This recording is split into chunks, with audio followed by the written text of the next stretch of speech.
Hello, welcome to JIBRIN Angle on Oleke TV.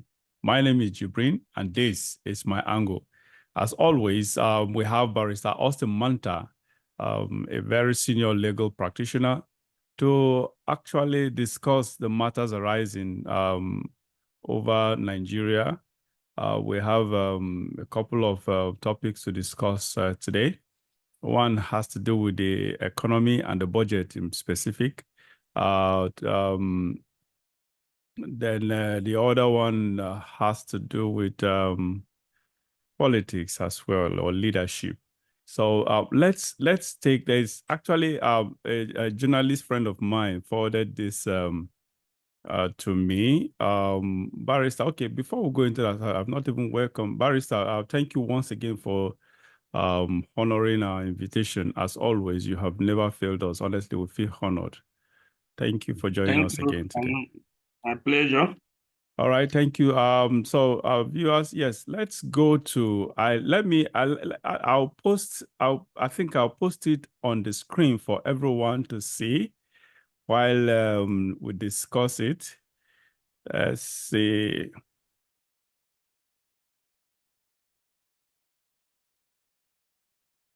Barrister, can you see it clearly? Yes, I can see the figures. Okay, you can read from your that. Okay, good, great. So, now, honestly, there is a breakdown. The journalist also sent to me. For those of you, the graph may be confusing for those of us who are not economists. But there is a breakdown that I have in front of me here. Let me see if I can go through that. So Barrister, after going through this the graph, and I wasn't surprised. That's just the truth, but it's just that I didn't know that it is this bad. That's just the truth. Okay, before I go into make my comment, what do you make of this economic graph that has to do with budget? First, what year's budget is that? Was the budget for 2024, right? I see the date. I see the year here, 2023, on the screen. Yeah, I'm trying to actually understand, because 2023, usually they always budget for the next year is usually passed in the current year. So I don't know if this is the 2024 budget that was passed last year, 2023. That is what I am not clear about. And you seem not to be clear about that too. You seem not to be sure about what year's budget is this. Well, this the budget year here is 2023, and it refers to the budget implementation report For 2023. which is supposed to come in 2024. Oh, can you repeat that again? That this budget. These budget figures here refers to the budget implementation report for 2023. For 2023. The report, the report is supposed to be in 2024, but should be referring to the budget of 2023. So okay, this is basically not everything has to do with Tinubu. Some of them it's an overlap from Buhari's government, right? If it is 2023, because Yes, Tinubu it's took an over. overlap from the yes. previous government. Okay. Honestly, if this is what we have for 2023, this implementation is what we have for 2023. Then 2024 will be very, very scary. Very scary. Because we all know that it has gone even far worse than what it was last year. So let's go to the breakdown of this the budget implementation for 2023. Now we have the Nigerian federal government, FG, earned 5.99 trillion in the fiscal year 2023, and they spent 19.5 trillion. My God. Barrister, I don't get it. Now, this 5 trillion obviously is an IGI, internally generated revenue. That is revenues, okay, that are not from oil. These are I think from tax, right? Tax and other stuff from FIRS. No, just put it as non-debt revenue. No. Well, non-debt revenue. I'm not sure if that works with what I have in mind. Non-debt revenue.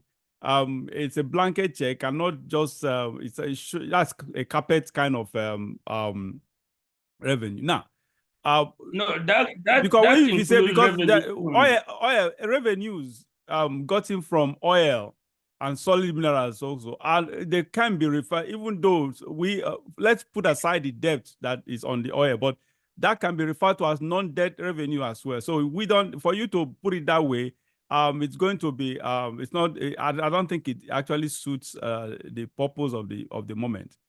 No, what happens is when they are doing the budget, there is expected revenue. A figure is put as the expected revenue. That revenue includes oil and non-oil revenue. But when you say debt-free revenue, it means the revenue that is coming without borrowing. Okay. So we I are get now it. referring to both receipts from oil and receipts from other non-oil sources, Okay. minus borrowed funds. Okay. Now that's clear. My mind didn't even go there. All right. Okay. Debt-free revenue. Okay. That is, but overall, these revenues specifically from FIRS, none had to do with solid minerals or oil, both liquid and solid minerals. None has. This is just revenue from taxes. That's understandable because our revenue from every other source is far higher than this. So what we are saying is now, obviously, I understand why the revenue they just limited it to IRS revenue, tax revenues, because correct me if I'm wrong, if my assumption is wrong, because our oil revenue has gone. It's already on debt or whatever. We don't expect to get anything from the oil revenue because we have borrowed so much money upfront for the sale of the oil, for the sale of crude oil that will run probably for some years. Correct. That is correct. But on paper, if the government is doing their paper, it will be listed as revenue for this year, even though we know that it has already been. In that case, the revenue has already been used. Yeah. Well, so why is the report if that is the case, this report seems to be haphazard or shallow? Why is it not deep enough? This report, if I get it correct, if it's referring to 2023, I would think there should be some lacuna there. If you just oppose it, assuming this report was the report for 2024, it will be grim, it will be alarming.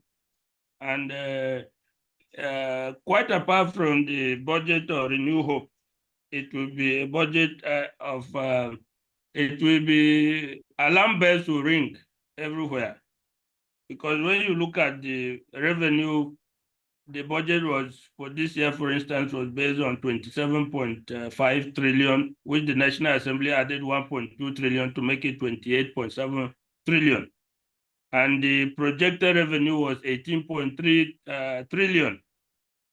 So assuming we are using this template as the budget implementation for this year, that would be very alarming because we are already in the third quarter of this year.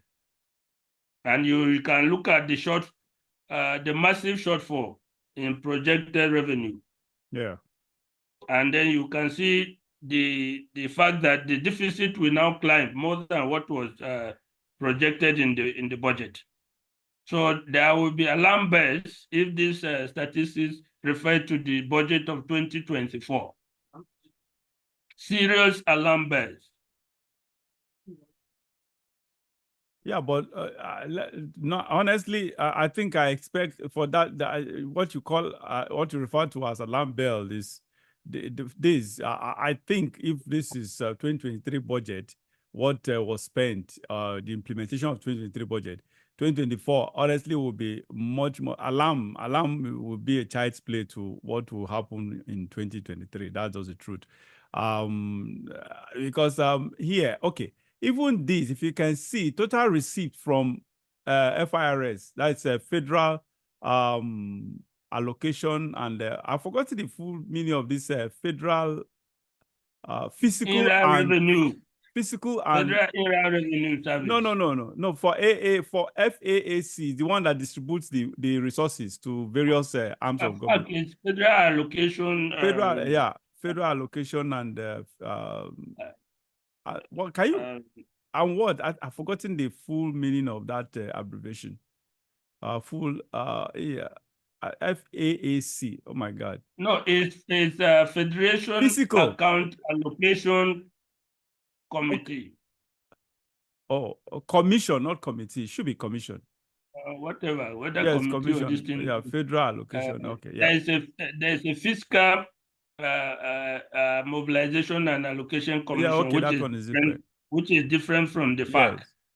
Okay, yeah. So they received 3.8 trillion.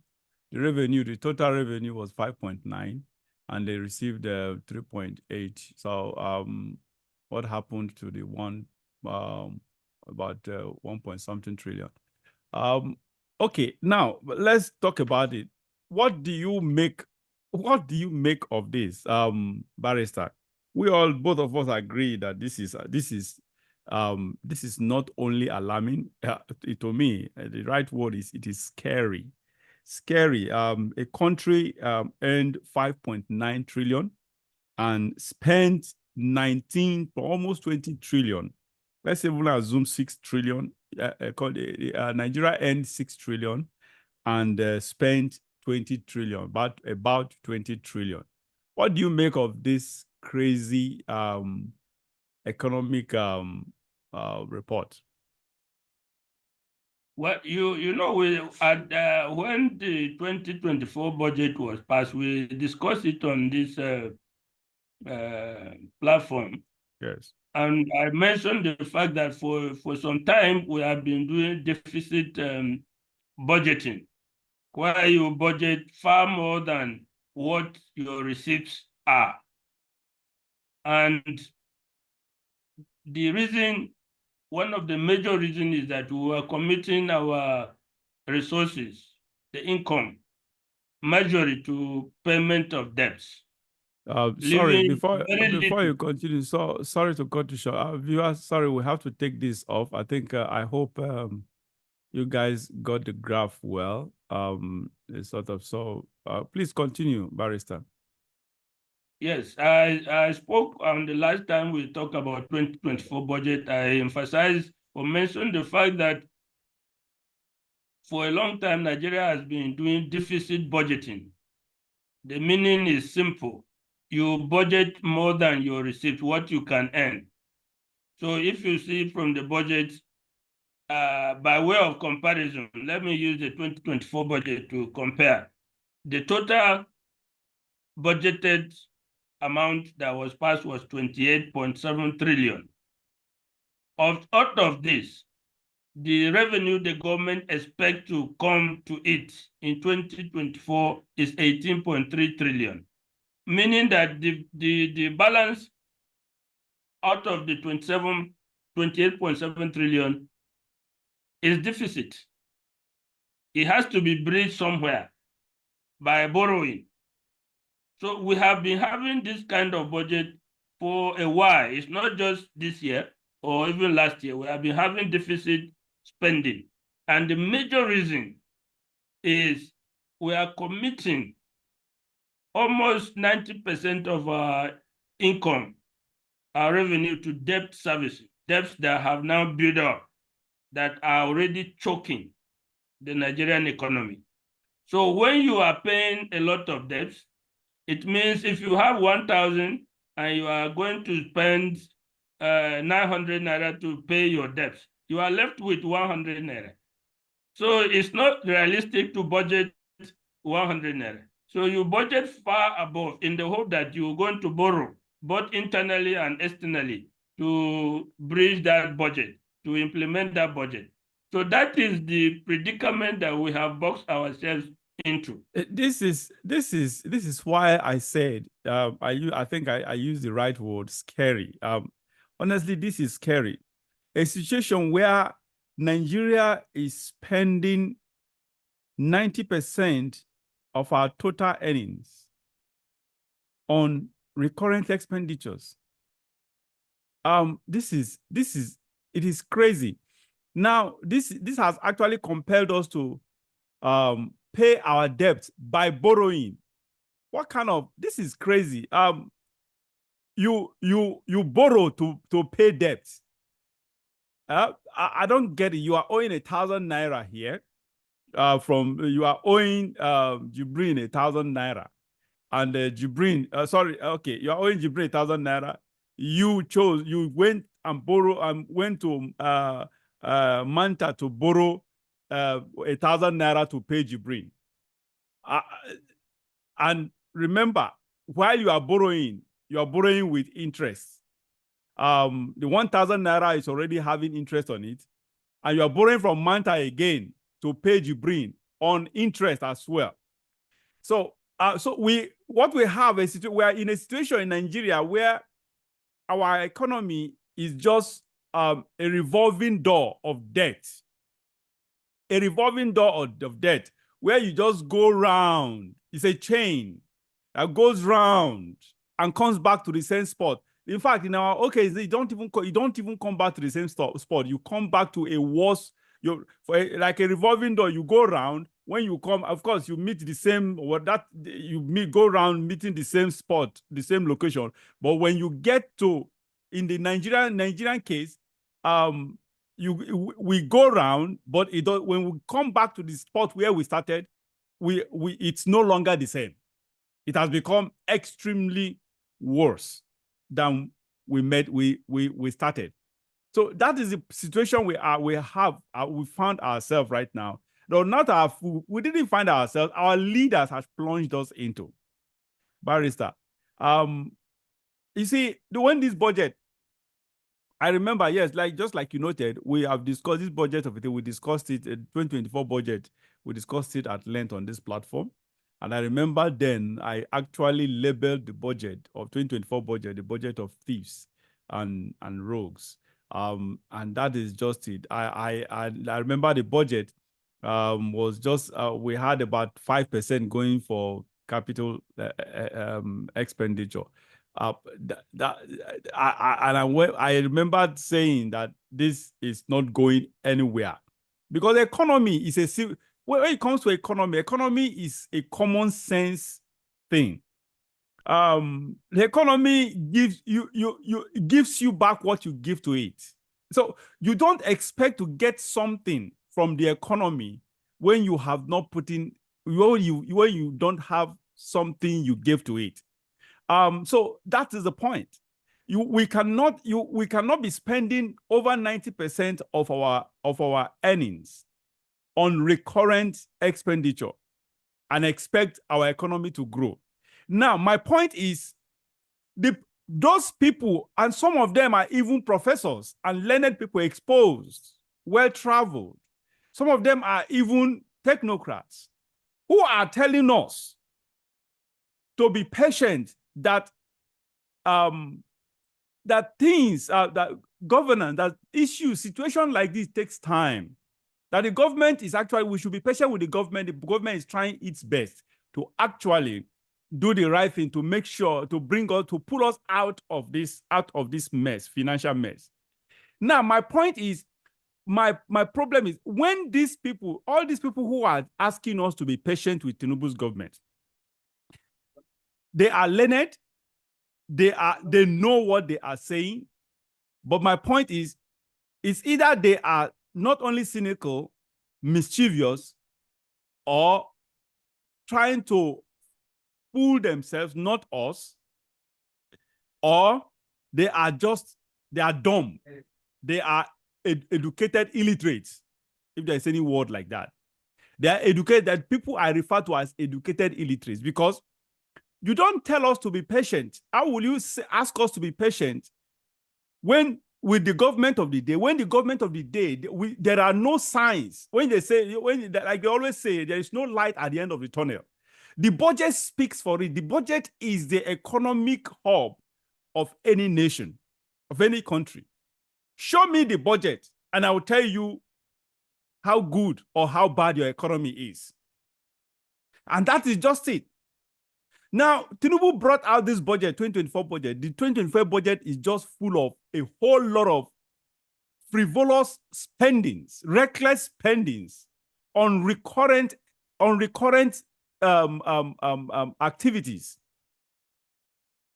And you neglected what the oil of any economy, which is the capital expenditure. How do you expect, what magic are they asking us? What should we expect? What magic should we expect from such kind of budget, from such kind of policy? For those, I'm talking to those people who are asking us to be patient with Tinubu, that they're doing something to, what exactly are they doing? Barrister, can you comment to this? Because this has always been my point. When this budget came out, it was a budget of hopelessness. It was a hopeless budget.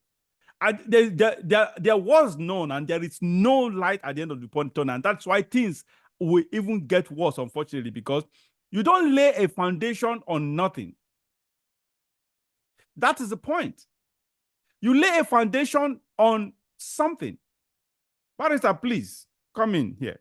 Let me be very clear. Whoever you hear is talking about patience is either a minister in the government, is either holding position in the government, or is part of the ruling party. Barrister, sorry to cut you short. Barrister, honestly, I have watched people who are not politicians. Some of them are economists. There are people that are confirmed. These people are not, they are not civil servants, not employed, not appointees of any government agency or whatever. These are public commentators probably hired by media organizations to make comment, to analyze issues like this. And they are people, some of them are even professionals. You have to understand the situation we are in Nigeria. The government is the major spender of money. The government is the major dispenser of privileges. The government is the major dispenser of appointments. If you come out in the open, in the public space, and decide, it takes courage for anybody in Nigeria to come to the open space and criticize the government. First of all, you know that you have blocked your way to any appointment. You have blocked your way to any government contract, any government privilege, any government sympathy of any kind. So it's going to take courage for people to come out in the public space and say something against the government. Few of them do that. The majority are saying something with a view that the people in the government, those who drive the process, are hearing them, and they want to patronize those people who favor the government, who are talking well of the government. Having said that, you have to understand that even not being an economist, most of these issues are in the public domain. They are clear enough for even laymen like us to see. They are as clear as daylight. If you continue to imperil the future generations by debt, you have tied their hands as more and more governments come and are unable to resolve the economic challenges because of accumulated debts, they are forced to borrow. Now, if you become the president of Nigeria tomorrow or by the next election, and you are faced with a situation where your revenue is going to, 90% of your revenue is going to pay debts, you will virtually have no choice but to borrow, because you cannot work with the 10% revenue. So you are now forced to go and borrow. We exited the debt burden under Obasanjo. We now began to build more debts. And during Buhari's time, that was the worst. They built and built and built debts, debts upon debts. I've criticized it on this platform that if you are with your wife, the economy of the nation is not far different from the economy of a family. Yeah. The father, the wife, and the children. You do not borrow money to eat. You do not borrow money for recurrent expenditure, to put fuel in your car, to service your car. You borrow money to invest, to make money and pay back the loan, and also get profit. In Nigeria, we have reached a point where we are now borrowing for investment. We are not borrowing for major capital projects that will generate revenue, that will pay back the loan. We are borrowing for recurrent expenditure, to pay salaries, to pay allowances, and other things, thereby putting a heavy burden, sorry, excuse me, on the economy in terms of receipts. So all these people talking about patience with the government, they should answer me one question. If you do not sow, where do you expect to reap? That's the point. So why is the patience? Why, if we are patient, where have you sown? If you have sown and we are seeing it, we will say, okay, let's be patient. There's a time to reap. You are not doing anything tangible on ground That is it. that will convince us that, yes, down the line, a year or 2 or 6 months thereafter, things will be well. Rather, what you are doing will make things worse as we go forward. Yeah. You are adding debts to debts, borrowing money to pay debts, borrowing money to eat, borrowing money to pay salaries. Where are you going to get money to pay back the loans and then have enough to also develop the country? That is the paradox. But you also realize that the government itself is in a quandary. You come to power, you see debts have already been built so much that you have very little to do something. You are now, the economists now come and tell you the debt ratio to GDP.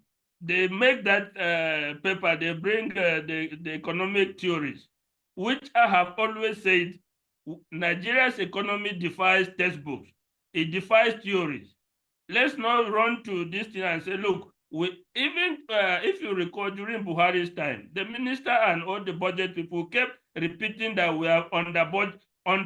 We are underborrowed. They started making useless statistics of countries that have borrowed this and that relative to their GDP.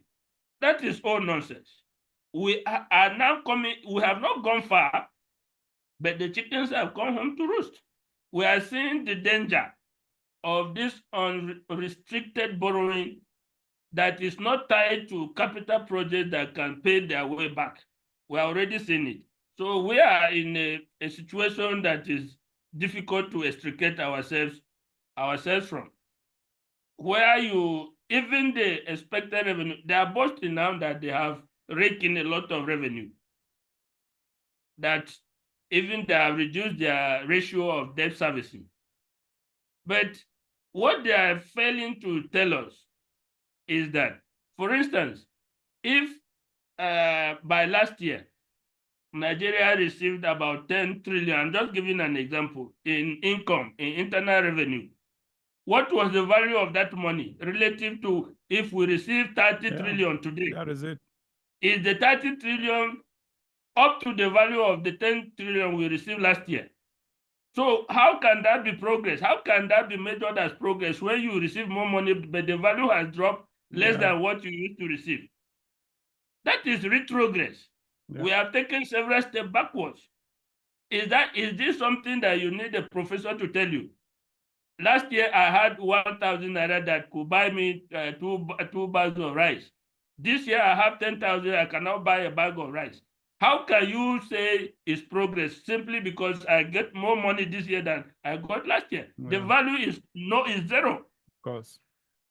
So this does not need, you don't need a professor of economics. It's just common sense, ordinary common sense, and we are feeling it in our pockets.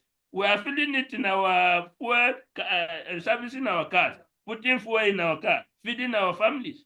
That is where the real economist is. And this thing they are doing, on top of that, the government does not seem to believe that we are in a problem. Go to the National Assembly, they have created more than 40 universities, new universities they want to establish, more than 40 colleges of education. They just passed B after B, established a polytechnic, established this one, when even the existing ones have not been properly managed. The quality has not been improved. In fact, the quality has dropped. You are establishing more and more mushroom institutions. You are establishing development commission, Southeast Development Commission, Niger Delta Development Commission, Northeast Development Commission. This commission, every time, every day, those are the pastime of the National Assembly. You see, that is like, now speaking to those people who are saying we should be patient, this is the point. An economy that a Nigeria's economy that is this bastardized, what is expected for the players, the leaders to do is to shrink the government. But no, again, Tinubu, as he will always be, is not shrinking the government, it's expanding the government more, just like you mentioned, creating more ministries and parastatals, agencies, government agencies, left, right, and center, appointing more ministers and personal aides or official aides. No sane person who is patriotic this man is just, honestly. Anyway, we'll be talking about it on the next segment of this show. Now the truth is, it is crazy. It is crazy. This man is not showing any sign. That's why anytime I hear people say, be patient, this man is doing something. It doesn't take 1 day to build Rome. It did not take 1 day to build Rome. You have to, it drives me so crazy. That is absolute nonsense. Honestly, it drives me crazy, for God's sake. Because when you see someone who is ready to walk, who is ready to do the right thing, you will know by his or her actions. This man's action, who does that? Who will expand? You use a family of husband, wife, and children as an example. That economy in your family is the same thing as economy in your nation. It's the same comparison.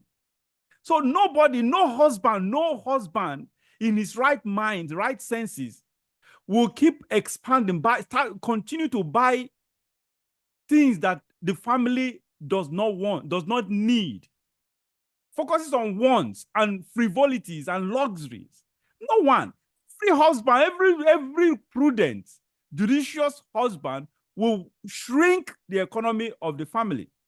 Hey, honey, we're making 100,000, and because as such, everything we have to cut everything according to what we have, and that is just it. No more this. Then that is when you now begin. Let's sit down and list what we don't need and what we need. Let us have the list of what we want and what we need. So at the end of the day, everything that we want, we just set them all aside, streamline it to what we need. That is not what Tinubu has been doing. What he's been doing is he has not only expanded the government, he has expanded massively the recklessness in spending. That's the point.